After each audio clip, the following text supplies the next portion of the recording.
I'm Naked Nic Nic, and this is my journey to cycling.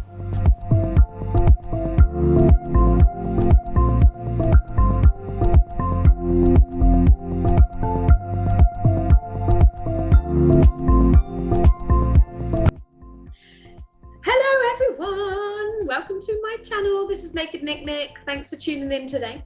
Before I start, I've just noticed I got plants above my head. Apologies, let me just never mind. We can all have plants coming out of our heads. And I'm also recording this on my webcam, so I hope that it's going to be as good quality as what I usually do. But I really wanted to get this this video done and sent out and put out onto my channel. So I've been having quite a few requests of recent to do something about or talk about nutrition and how I particularly focus my nutrition on the bike and other exercise. So I thought I would finally get around to doing this today.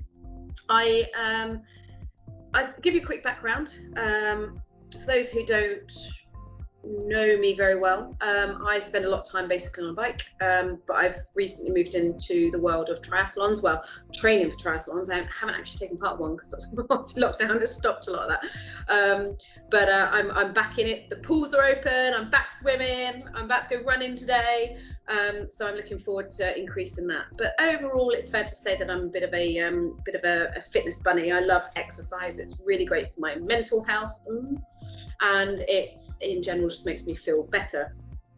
So nutrition. I'd like to think that whilst I'm just going to obviously caveat all of this, I am not by far any expert doctor, nothing. I cannot, my disclaimer here is I cannot give you any particular advice about nutrition. I am not qualified, and if you do need anything like that, please go and speak to a professional that has the right qualifications to do that. What I am giving you today is my experiences with nutrition. And so I would just talk a little bit about what's gone on in my my nutritional life cycle. So first and foremost, just to touch on it slightly, it's fair to say that my relationship with food has always been a struggle for me from a very young age.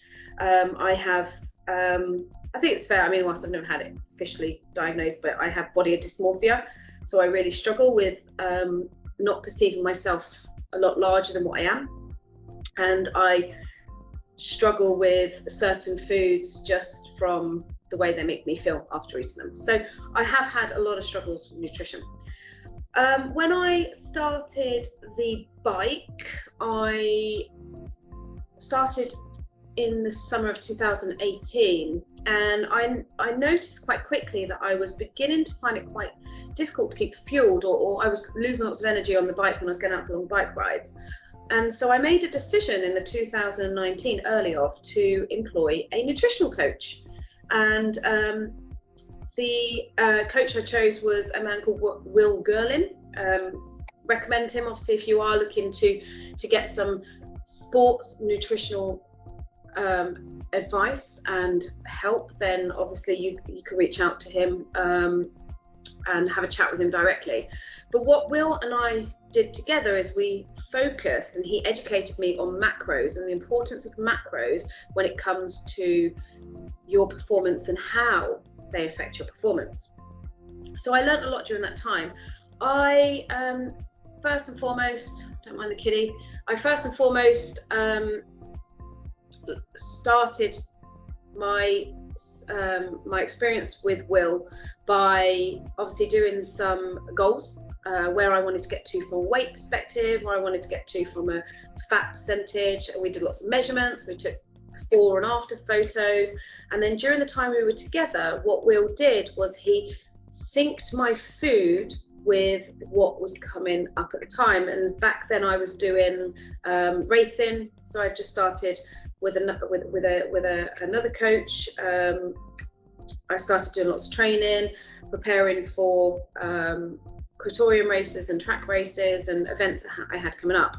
So Will had my program, and he was able to tell me when to increase my carbs, when to decrease my carbs, what kind of fat grams a day that I should be using, or should be eating, and the work. So it was really good for the time that we had together. And what I did see, and I can put this in the video, is I saw a significant difference in my weight and body fat percentage, but also how much it did increase my performance on the bike. It's fair to say I'm not going to fluff this.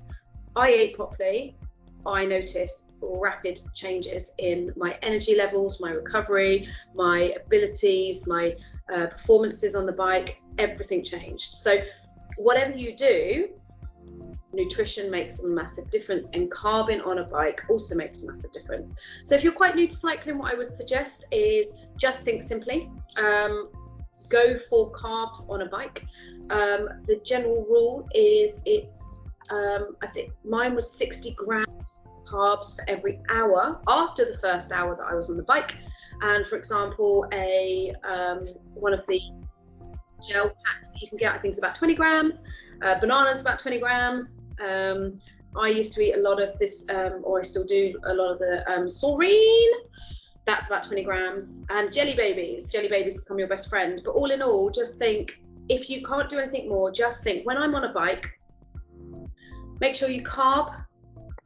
For the first hour, you should be fine. After the first hour, start carbing and fueling on that bike, and just think 20 grams every 20 minutes. It's as simple as that. So it's actually quite easy. And a few of my friends, I've been able to kind of suggest that, and they've noticed a massive difference just by popping a few jelly babies as they go along on the bike. So that's if you're going the very basic and you want to just have more energy on the bike. I recommend, just think, as a woman, 60 grams. I think for a guy it's 80 grams. Again, don't quote me. I'm not a man, I'm not interested. But yeah, for me it was 60 grams every hour. So that was my first experience. I started macro counting. I lost loads of weight. I got to the best shape of my life. I must admit, I really want to get back there. Obviously it's just discipline. I believe my macros back then were 35 grams of fat. So I was obviously carving. I think on an average day without any intense exercise, I think I had 140 grams of carbs, and I had a high protein diet. And that was one thing that Will was quite particular on, was the high protein diets, because they're obviously really great for the repair. And I'm going to come on to protein in a minute, and my lessons learned through the whole thing. So that was it. I was doing 120 grams of protein, which, by the way, I was eating nothing but fish back then, and not much fish at all. And obviously a lot of fish has fat in it, so I had to really watch what I was eating. So that was really hard to get protein. So I am an advocate and a supporter of protein shakes. I don't need to hear from anybody that wants to dispute that. Obviously it's personal feeling, but quite frankly, when I needed to knock 20 grams extra protein shake was perfect for me. So that was my first experience of that. I pretty much followed that as a standard until recently, where I decided to try the keto diet. And for those who've been following me on Instagram, you may see me, I've been posting lots of food about keto diet, etc. So why did I do the keto diet? First and foremost, let's talk about lockdown. I don't know about you guys, but I put on weight because all I did was eat in my house for 4 months. And actually, in all fairness, I think it's fair to say that something that did come out of the lockdown for me was my newfound love of food that I'd never had before. So all of a sudden I started enjoying food, and it's been really quite nice to find that pleasure in food. Not so nice if you're now trying to diet, because obviously I'm now having to restrict. But my friend is a huge advocate of the keto diet. She's lost loads of weight from it. She finds it's been the best diet. She's tried every diet going. She finds that the best diet that she's ever had, and it really suits her, because I think for her particularly, she's always found it quite difficult not to eat stuff. I found it more difficult in the past to eat stuff. So for her, she finds that when she's on keto, she basically loses all cravings for any kind of food and doesn't want to eat so much anymore. So naturally, the food that she does eat is high in fat.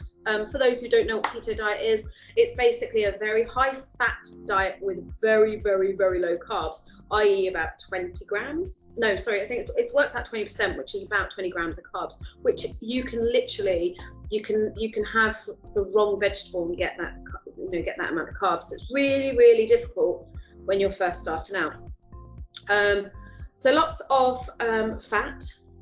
You have to moderate your protein, which then makes it really hard again, because all the yummy food that I like salmon, smoked salmon, that's got a lot of protein in it as well as fat. So all of a sudden you find yourself kind of going, oh, what's happening now is I've knocked myself out of ketosis, because your body processes protein. Don't quote me.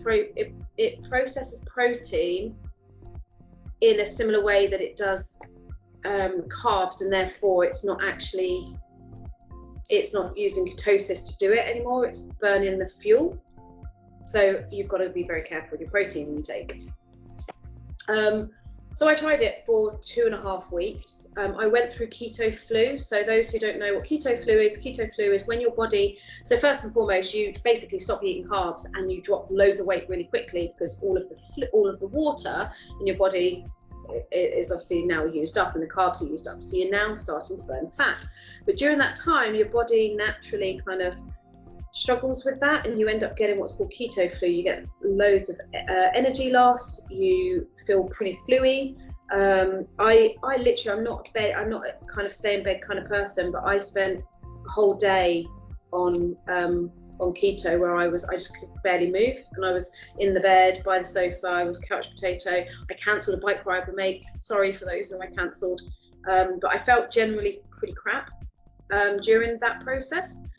For those cyclists out there, and for what I've just said about carbon on the bike, the interesting thing is I did a lot of research before I went on the keto diet about other cyclists that have found it quite good to be on keto. One of the benefits of it is if you've got your body well tuned and accustomed to burning fat, you can actually go for 4-5 hours easily without having to refuel as often. So people on keto tend to eat more things like nuts on the bike, maybe stop and have a fatty drink of some sort, but they tend to go a lot longer without having to carb up. So there are obviously benefits to that, and I was looking forward to seeing those benefits.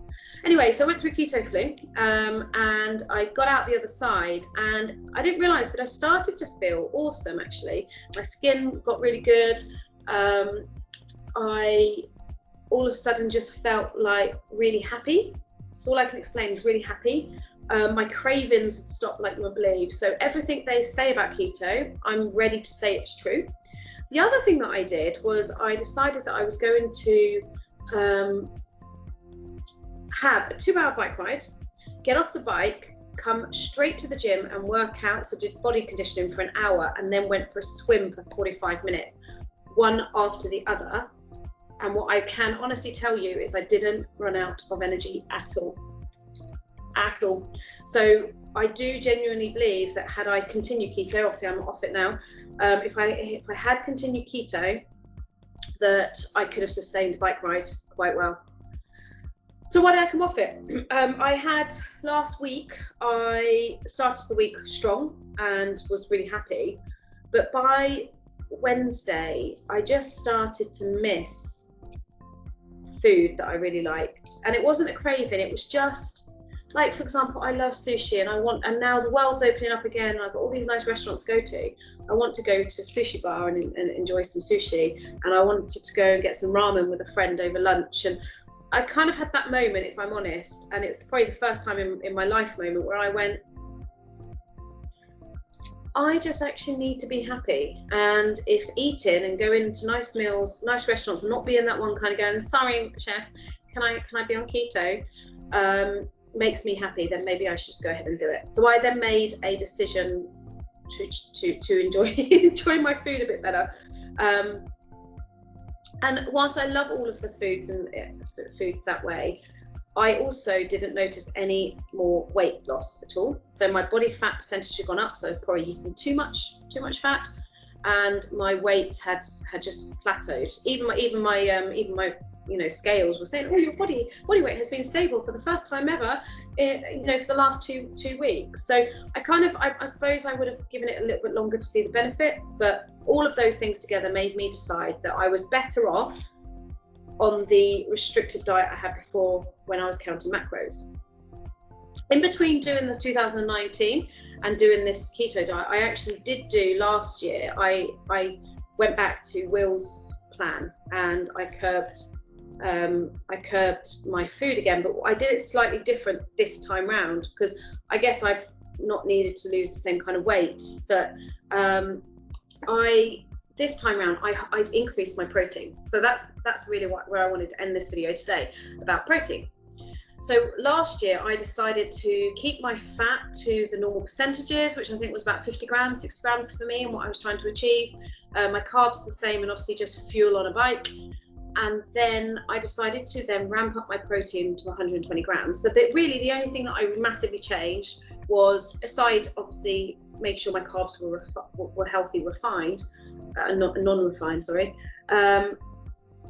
I increased my protein and I dropped as much, if not weight, than I did the time before. So I've made a decision to do the same this time round. So I've just started macro counting again. I am ramping my protein up to 120 grams, which is obviously a lot, and it's a lot to achieve. And I'm keeping my fat stable at around 50 grams, and then my carbs, I think I'm going to keep them fairly low unless I'm doing exercise. So my low carbs are 120, I think it was. Yeah, 120, 50 is what I'm aiming for off any exercise. So then obviously if I'm then exercising, I'll increase that per hour. So that's what I'm doing. I think there is not one shoe fits all when it comes to nutrition. I think you need to do what's right for you, your lifestyle, what you're trying to achieve, and really how your body behaves. And I think from now doing all of these 3 different kind of cutting of macros or increasing of macros, I genuinely believe that my body enjoys the protein. I'm a complete advocate of protein shakes. I said that at the start of this, and whilst I'm not being asked by Protein Rebel to talk about them, I am going to talk about them in my blog today. So I've been an ambassador for Protein Rebel since about November last year. They approached me and asked me to give that protein shakes a try, and I did. And with that, I first and foremost love the flavors. They've got banana and they've got double choc, so they tasted really great, especially the double choc for me. I've tried all of their products now, and it's fair to say that I really like the products. I am an ambassador for them, but on the flip side, I would still buy their products today. So and the reason for that is, first and foremost, the taste. Their ingredients are all wholesome and natural. They are great for the environment. So what I like is they don't give you the plastic scoops. I know it's silly, but it sounds silly, but you use just a tablespoon, which is better. So it's unnecessary plastic. They don't do global manufacturing. So they're a UK-based company, and they basically manufacture that in the UK. So we know where it's all come from. Also, they're not using cows as part of their protein. They actually use crickets. So they're obviously helping with the COT and the deforestation that we have at the moment to make land space for cows to grow. Crickets are obviously tiny, and they've got as much protein in them, apparently. That's what they say. So I really like Protein Rebel for what they are good for the environment for. What I would also say, so they've got all sorts. If you have a look on their website, they've got endurance fuel, they've got strength training fuel, weight management fuel. They've pretty much done it all. What I would say, and also they've also given me a shaker, and the shaker's really great. It's like it's metal inside, so it keeps it really cold. So I take that to the gym now, and even use it for my water because it keeps it all lovely and cold. So that's pretty good too. What I would also say about Protein Rebel is they're a local company, and Liz, who I've dealt with, is fantastic. She's just such a nice person. That's obviously started a business. I'm all for supporting local businesses, and she's like she'll send you a nice little message when she sends out the packages, and she's really thoughtful. She's always checking in on you. So I think beautiful human beings deserve beautiful things. So that's enough about Protein Rebel, but why protein? So the reason I personally think protein is particularly important for me is that it's essential for our growth and repair of our bodies. So to maintain our good health, especially if you're doing a lot of exercise, you need to repair your bones frequently. And most of that's fat. Most of your muscle, about 43% on average, is protein. So you need to make sure that it's included as a key macro when you are exercising. If you are, if you can get enough protein from your foods, then great. But I do have to question about protein in foods as to how fresh it is and how much you're actually really getting. At least with a protein shake, you can guarantee that if you are having a protein shake as a supplement or any kind of protein supplement, you're going to get the grams of that protein. So it definitely helps with that as well.